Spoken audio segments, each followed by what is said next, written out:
करते हुए मैं साक्षात्कार आदरणीय देश की वरिष्ठ कवियत्री चेतना शर्मा जी को अपने चैनल पर आमंत्रित किया है। आदरणीय चेतना शर्मा जी देश की विशिष्ट कवियत्री हैं। देश भर में भिन्न भिन्न मंचों से साहित्य की सेवा करती रही है। दीदी, मैं आपसे पूछना चाहती हूँ कि आप जो आजकल कविताएं लिखते हैं लोग, जो अतुकांत कविताएं हैं, उससे आप कितनी प्रभावित हैं? देखिएगा, अतुकांत मैं अपना मत बता रही हूँ जी। लिखने को तो कम से कम 50% कवि जो है अतुकांत लिखते हैं जी। और मैंने भी अतुकांत कविताएं लिखी हैं, लेकिन मैंने जो लिखी वो स्वास्थ्य सुखाई की लिखी। अगर मंचों पर देखा जाए अतुकांत कविता तो वर्तमान समय में उसको ज्यादा महत्व नहीं मिल पा रहा है। इसलिए गेय कविता का आनंद ही लेते हैं लोग और गेय कविता सुनना ज्यादा पसंद करते हैं। दीदी, आप की दृष्टि में नवोदित कवियों का क्या स्थान है और आप उनके लिए क्या कहना चाहेंगे? वर्तमान में नवोदित कवियों को स्थान मिल रहा है और नवोदित कवि बहुत अच्छा लिख रहे हैं। जी। अच्छा लिख रहे हैं इसलिए स्थान भी मिल रहा है। जी, जी, जी, और जो काम करेगा तो चलेगा। जी। चाहे वो मंच हो, चाहे नौकरी हो, पढ़ाई हो, कोई भी क्षेत्र हो, किसी भी क्षेत्र में चाहे वो नवोदित अगर मेहनत करेंगे तो आगे जरूर बढ़ेंगे और बढ़ रहे हैं। ऐसा नहीं है कि बढ़ नहीं रहे हैं। मैं आज देखती हूँ मंच पर 2-3 कवि वरिष्ठ होते हैं और बकाया तो सब वरिष्ठ नवोदित ही होते हैं। देखती हूँ इस समय भी और नवोदित मेहनत भी कर रहे हैं, इसलिए मेरा तो अच्छा लिख भी है। हाँ, अच्छा लिख भी रहे हैं। तो मैं तो मेरा मत है कि उनको स्थान मिल रहा है और मिलेगा भी। आपको कभी-कभी क्या हो जाता है कि हमारे मंच पे आ नहीं पाते हैं, बहुत अच्छा लिखने वाले भी नवोदित कवियों को स्थान नहीं मिल पाता, मतलब कई कारण होते हैं उसमें आने के, लेकिन नवोदित कवि वाकई बहुत अच्छा लिखते हैं, कुछ तो बहुत ही अच्छा लिखते हैं। देखिए, अगर जो वरिष्ठ कवि हैं वो थोड़ा सहयोग करेंगे नए कवि को जी, तो ऐसा नहीं है कि वो अपना स्थान नहीं बना पाए और बना भी रहे हैं, ऐसी बात नहीं है। हाँ। तो मेरा तो ये है कि अगर जो वरिष्ठ कवि हैं या जिनके हाथ में मंच है वो अगर 4 कवि बड़े वरिष्ठ बुलाते हैं तो 4 कवि ही नवोदित भी बुलाएं तो एक नई दिशा होने मिलेगी और नई कविता, नई सोच श्रोताओं को मिलेगी। सही बात है ये तो, और उनका भी मनोबल बढ़ेगा। उनका मनोबल बढ़ेगा। आपकी दीदी पुस्तक जो प्रकाशित हो रही है, पुस्तक में आपने गायकाई की वर्णन है उसमें कि और कुछ मतलब नहीं, उसमें मैंने केवल एक गौ माता को समर्पित किताब लिखने का प्रण किया था। तो मेरा प्रण पूरा हो गया, मेरठ में प्रकाशन के लिए दी हुई है। इसके बाद मैं काम करती हूँ बेटियों के लिए। पांडुलिपि तैयार है तो बेटियों को समर्पित आएगी वो कविता और किताब। तीसरी पुस्तक आएगी मेरी जिसमें समसामयिक विषय होंगे।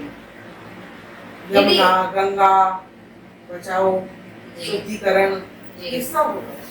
दीदी, आप तो दुनिया भर के मंचों पे गई हैं, जाती रही हैं। आपका जब आप शुरू में मंचों पे गई तब आपके अनुभव क्या रहे? मेरे अनुभव ये रहे कि भले ही हम कितनी भी मेहनत करें, मैं अपना अनुभव बता रही हूँ, लेकिन ये बड़े कवि जो थे वो ज्यादा महत्व नहीं देते थे छोटे कवि को। कभी आप नवोदित कवियों को आपके अंदर वो पीड़ा छुपी हुई है, वो पीड़ा आप नवोदित कवियों को आगे बढ़ाने का। बिल्कुल सही कह रही हैं आप कि वास्तव में मुझे ये चीज है वो तो ये कह लो जितना मुझे प्रसिद्धि मिली वो मेरी अपनी खुद की मेहनत है, अपना खुद का साहस है, अपना खुद का आत्मविश्वास है जो मुझे यहाँ तक ले आया। वरना मुझे उम्मीद नहीं थी कि मैं यहाँ तक पहुँचाऊंगी। मैंने कुछ ऐसा नहीं किया कि मैं कोई महादेवी वर्मा बन गई, और महादेवी वर्मा तो महादेवी वर्मा है, कोई महादेवी वर्मा नहीं बनती है। सब अपने अपने लेखन के हिसाब से अपने अपने हिसाब का उन्हें प्रसिद्धि नहीं, आपका लेखन तो इतना श्रेष्ठ है, मंचों पे पढ़ती है कि महारानी लक्ष्मीबाई बन जाती है। दरअसल ये है यानी कि कविताएं वास्तव में सारगर्भित होनी चाहिए जी। कविताओं का कुछ मर्म होना चाहिए, कविताओं में कुछ देशभक्ति की, कुछ नहीं बहुत देशभक्ति की भावना होनी चाहिए। और जब तक किसी श्रोता को रोमांचित ना करे कविता जी, तो उसके दिमाग में कैसे बैठेगी। सही बात। और मैं यही प्रयास करती हूँ कि पूरी ऊर्जा के साथ जो कविता मैंने लिखी है जी, वो पूरी ऊर्जा के साथ पढ़ूं और ऊर्जा के साथ ही पढ़ती हूँ मैं। बल्कि मैं कहूँ तो कुछ कवि तो कहते हैं जब मैं कुछ श्रृंगार का गीत पढ़ती हूँ कि चितना जी आपने तो श्रृंगार का गीत भी वही में पढ़ दिया। ये तो है। नहीं, आप तो इतना मंजों की एकदम मतलब हम जैसे लोग आपसे बहुत आपको देख के बहुत कुछ सीखने की कोशिश करते हैं और बहुत कुछ सीखा भी है हमने। और मैंने आपकी कई बातें ऐसी हैं जो मैं उन्हें फॉलो भी करती हूँ और शायद मैं उनकी वजह से ही कुछ आगे बढ़ पाई हूँ और माँ सरस्वती की कृपा और आपकी का सहयोग से ही नहीं तो रहा है आपका, नहीं तो मुझे कौन जानता था। और मैंने ये इसीलिए नहीं मीना जी आपने अपनी भी बहुत मेहनत करी, क्योंकि जो मैंने परिश्रम किया मैं देखती हूँ वही परिश्रम आप भी कर रही हैं। ऐसा नहीं है कि केवल सहयोग से ही आगे बढ़ रही है, आप अपना परिश्रम कर रही हैं। नहीं, सहयोग की भी जरूरत होती है। यदि कुछ कवि या कवित्री ऐसे अच्छे होते हैं, मतलब बहुत अच्छा लिखते हैं, लेकिन उन्हें कोई आगे बढ़ाने वाला नहीं मिलता है, उनको कोई राह दिखाने वाला नहीं मिलता है, तो वो रह जाते हैं और आगे नहीं बढ़ पाते हैं। और कभी कभी बिना उसके गुरु की तो वो कहते हैं कि गुरु बिन ज्ञान न उपजे, गुरु बिन मिले ना भेद और गुरु बिन संशय ना मिटे। जय जय जय गुरुदेव।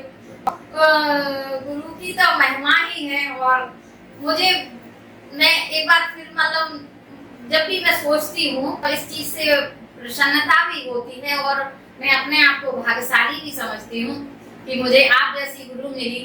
और लोग आपका कुछ नजरिया इस तरह, जैसे मैंने जो रचना पढ़ी थी कि अक्खड़ मिजाज की हैं आप, तो आप अक्खड़ मिजाज की तो हैं, लेकिन आप नारियल की तरह हैं, जो नारियल ऊपर से सख्त होता है और नीचे से बिल्कुल मलाईदार होता है, आप उसी तरह से हैं।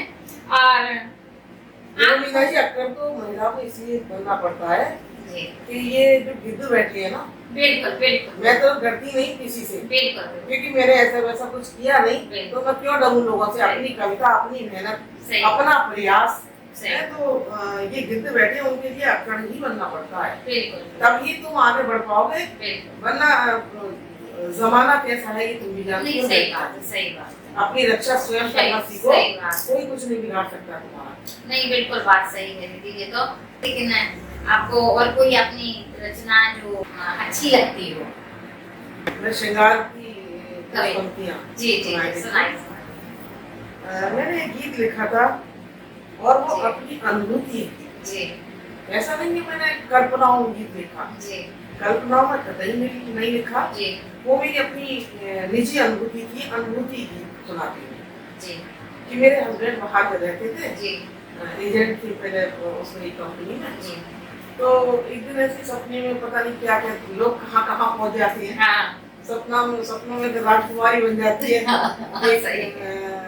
साधारण सी महिला। तो मैंने सपना देखा, वो सपने की अनुभूति मैंने गीत में उतारी जी। वो गीत में कुछ अंश मुझे याद है। सपने में तुम जो आ गए, सपने में तुम जो आ गए, नींद में ही हम लजा गए। सपने में तुम जो आ गए, नींद में ही हम लजा गए। आते ही झकझोरातन गुदगुदी मचा गई चुअन, और में सिहर गई, अंग अंग में बढ़ी तपन, अंग अंग में बढ़ी रही तपन, कामना मेरी जगा गए, कामना मेरी जगा गए, नींद में ही हम लजा गए, सपने में तुम जो आ गए, नींद में ही हम लजा गए, कान में जो बोलने लगे, मिश्री सी घोलने लगे, बाहुपाश में मुझे लिया, संयम भी तोलने लगे, संयम भी तोलने लगे, दोनों ही लड़खड़ा गए, दोनों ही लड़खड़ा गए, नींद में ही हम लजा गए। बहुत सुंदर, यस, गजब। और वैसे मैंने हास्य में भी कविताएं लिखी, एक घनाक्षरी, दरअसल ये भी मेरी अपनी घर की वो है कहानी, कि मैं अड़ोसी पड़ोसियों की रिश्तेदारों की कहानी करता उतारूं, मैं तो अपने घर की कहानी उतारती हूँ। तो मैंने अभी दिवाली से पहले शर्मा जी से कहा था कि थोड़ा सहयोग कर दो घर में, ये सामान रखवा दो, उतरवा दो, क्योंकि बताई करवानी थी, लेकिन वो कब्जे में आई नहीं रही थी। तो फिर मैंने क्या करना चाहिए, ये काम करें, तो मैंने कहा ऐसे नहीं आएंगे, तो एक घनाक्षरी मैंने लिखी, चाय के ही संग बीवी काल को लेके आई मैं, चाय के ही संग बीवी काल को लेके आई, बोली जो बुखार है तो काल को लीजिए, मना करने पे झट लेके आई डायरिन, और कहा एसिडिटी है तो दूर कीजिए, बिना देर किए लेके आ गई पुदीन हरा, बिना देर किए लेके आ गई पुदीन हरा, मैंने कहा स्वस्थ हूँ मैं, मुझ पे पसी दिए, हंस कर बोली अब बहाना तो चलेगा नहीं, उठिए तुरंत झाड़ू पोछा कर दीजिए, उठिए तुरंत झाड़ू पोछा कर दीजिए। आखिर मैंने तुमसे अपना जो काम लेना था ले लिया, करवा लिया काम। हम इतनी सारे ये दवाइयाँ लेते आए, बहाने बना रहे थे ना, अरे मुझे बुखार सा है, मेरे को हरारत हो रही है, तब फिर मैंने ये घनाक्षरी लिखी, और जब उन्होंने काम करवा दिया तो उनको सुनाई भी और खूब हंसे वो। तो ये देश की लाडली कवयित्री चेतना शर्मा जी थी, और दीदी का बहुत बहुत धन्यवाद। नमस्कार।